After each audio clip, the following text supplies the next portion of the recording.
So after 7 years following this lifestyle myself, and now having helped 300 vegans and plant-based dieters get slim on Vegan Slim and Sustain, with now 3,000 kilos lost worldwide on that program, by far and away the number one mistake that I personally see, and this might not mirror the general vegan populace, but the number one mistake I see is this false belief that a healthy vegan diet is automatically enough to fix a poor relationship with food. If only it was that straightforward.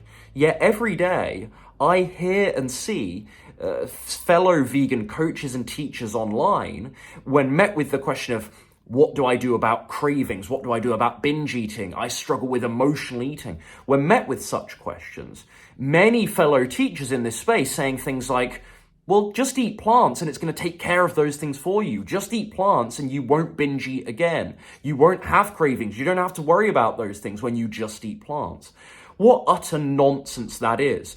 As much as I'm an advocate for this incredible, healthy, whole foods, plant-based approach to nutrition, as much as it's changed my life, it didn't fix everything. There is internal work to be done here, limiting beliefs we have, poor habits we have around food, attitudes and values that actually work against us when we look to improve our health, feed ourselves nourishing things, and take care of our bodies.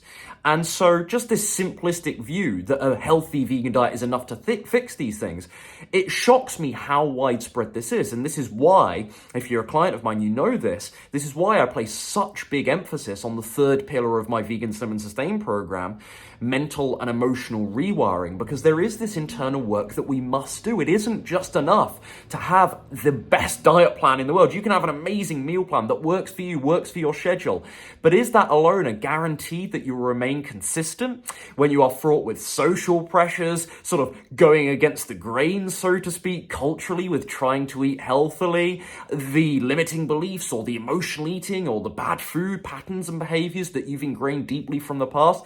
Is just having a healthy meal plan enough to counteract those things? Of course it's not. You need to work on not just the diet, not just the exercise, but the mental and emotional too. And I think there's a huge overestimation from new vegans and plant-based dieters, whether they are told this or whether they perceive this, or it's a mix of both, I'm not quite sure. But a huge overestimation amongst new vegans and plant-based dieters that this approach to eating will solve all of those other problems. Sadly, if only it was, but sadly, it's not a magic pill. So that's mistake number one.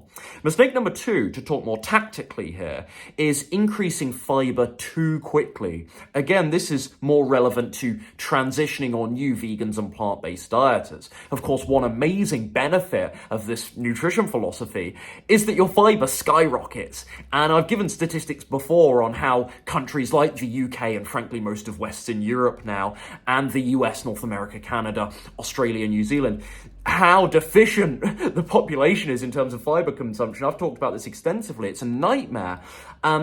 So you would think that, a vegan diet is perfectly the cure to that. And in principle, depending on exactly the composition of your diet, you have to eat the right foods, of course. Generally speaking, it is. But one mistake that often new folks unknowingly make is increasing their fiber too quickly, and as a result having all kinds of digestive, gas, bloating, flatulence. Let's talk about it. Flatulence issues, there's no shame with this stuff. And so I think some people, they are clearly better off by gradually adding more fiber to their diet. Rest assured, I'm not talking about still having lots of junk food. I'm not giving you permission to do that. Oh, I can't increase my fiber too quickly. I better still have lots of junk food. Absolutely not. That's not what I mean here. But maybe picking lower fiber options like white rice instead of brown rice for a little while and build up that fiber intake more incrementally. Allow your gut microbiome to understand what's coming and adapt its microbiota, the microbiome, the bacterial community, allow it to do so more gradually in baby steps, quote unquote. And, if you are suffering from digestive issues right now, this will likely really help. Of course, there's lots of troubleshooting methods for dealing with these problems. So this isn't a be-all, end-all for many people that struggle with this out there, but this is a huge mistake that I commonly see. Number three is ensuring that you're not under-eating. The caloric density of many plant foods means that a great advantage of this way of eating, as I'm always talking about, is that you can have generous portions and still actually maintain a very sensible calorie deficit without you really noticing it or realizing it, versus all of the states of deprivation that you might have had to endure to lose weight in the past. I know I certainly did. However, you can see the potential consequence of that. If you're only ever eating quite low caloric density plant foods, is there a risk that actually you eat too little? Because it's a real risk that you eat too little in the same way that you can eat too much. Overeating will cause you all kinds of problems. Adversely, undereating, but similarly, undereating will cause you all sorts of problems too. There is a very real risk of running a far too aggressive calorie deficit. Now, you could say, Ryan, this isn't actually necessarily that relevant to a vegan-only video. This is a mistake that goes across the board, especially if you're in the weight loss domain like I am. Surely, any diet you can do too aggressively, anything you can be too extreme with and drive your calories too low.